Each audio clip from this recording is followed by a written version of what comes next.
What's up YouTube? Welcome back to another video. My name's Isaiah Rivera and I am a pro dunker. I've gotten my vertical from a 34-inch vertical when I was 16 to a 50.5-inch vertical now. And today I'm going to be talking about the top 5 mistakes that I made when training for my vertical jump. These are mistakes that if I hadn't made them, my progress would have been a lot faster. So make sure you listen to the video, write down as many notes as you can, leave any questions you have in the comment section. I'm going to get to as many as I can. And yeah, sit back and hope you guys enjoy the video. Make sure to like it and let's get this started. So the first mistake that I'm going to talk about is not focusing enough on my knee health, especially at the start of my journey. I had knee pain basically since I started training for my vertical when I was about 16, and I basically just tried to jump through it, and it gradually got worse and worse every single year.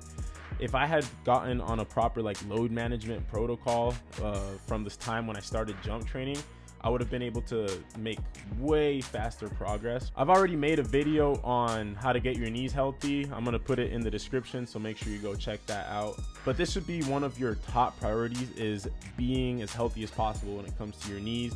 Always be super mindful of that when you're training. This is something that literally could have saved me like 2 or 3 years worth of training and jumping and dunking. So yeah. The second mistake that I made is I took too much time off of weightlifting. Specifically, this was from like mid 2016 to mid 2017. Prior to that, I had been doing a lot of weight training. It was a big reason that I progressed so fast at the beginning of my journey. But mid 2016, I decided to take some time off from weight training and strictly just focus on jumping and dunking. And I took about literally a year off of weight training. This severely hampered my progress. There's a lot of benefits from weight training. One, it gets you stronger, which is it plays a big role in how high you can jump. Second, it plays a big role in how healthy you are. And yeah, if I hadn't taken that year off of weight training, I probably would have made a lot more vertical gains during that year. So try to always stay in the weight room, lift consistently. It's not the answer to everything when it comes to jump training, but it's a really big piece of the puzzle, so don't stop lifting. The third mistake that I made in my jump training journey is I didn't get on a periodized training program early enough. My lifting in like the first 3-4 years of my training was basically just random stuff in the gym. I would basically just squat, deadlift, and power clean. I wouldn't periodize it at all. If you don't know what periodizing is, it's basically manipulating training volumes and training intensities in an efficient way so that you can maximize the gains you make in the weight room, and it's going to apply more to your jumping. A properly periodized training plan is going to really boost your vertical jump gains. So make sure you get on a good training program as early as possible. It's going to save a lot of headache. It's also going to keep you accountable. You have a training plan that you can follow every single day. You're not going to be as tempted to get off of the training plan, and especially if you have a good coach that can keep you accountable and keep having variety in your training. The fourth mistake that I made is I played way too much basketball. A little bit of basketball is generally not a bad thing, but the problem that I ran into is I kept spraining my ankles because in basketball, it's not just you. You're playing with other people that are trying to stop you from scoring. You have to play defense, and it's a lot of physical contact, and with that comes an increased risk of injury. So I would always land on people's feet and twist my ankles, and those little injuries that kept happening would put me out for like 3 to 4 weeks, which when added together, the total amount of time that I was out because of those small injuries adds up to a lot of time missed that I could have been training and dunking. Basketball also has a really big cardio component, right? You're running up and down the court for a long time when you're playing a basketball game, and that can hamper your progress because dunking and jump training, that's a very explosive activity. Running a lot is not very specific to jumping high.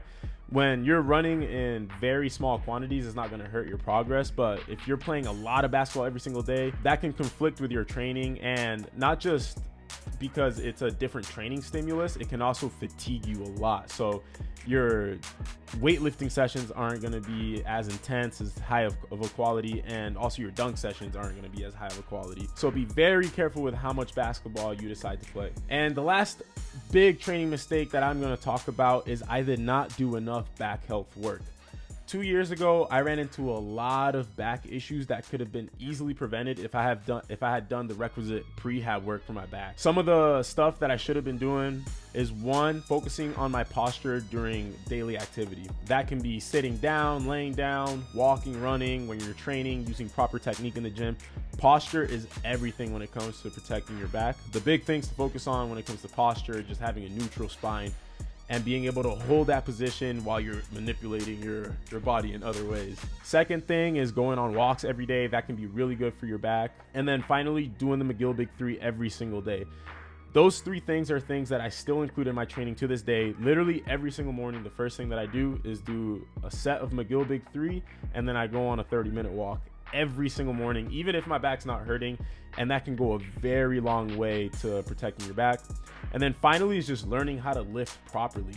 Using bad technique can really derail your progress because it can cause a lot of back pain in the future. So make sure you're using good lifting techniques. Study as many videos as you can. If possible, get a good coach that can show you how to lift properly. But that's it for the video, guys. Those are my top 5 mistakes that I personally made in my jump training journey.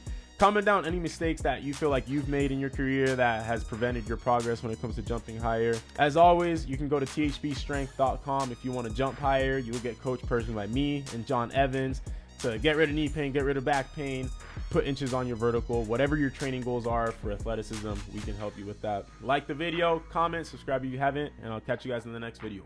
Peace.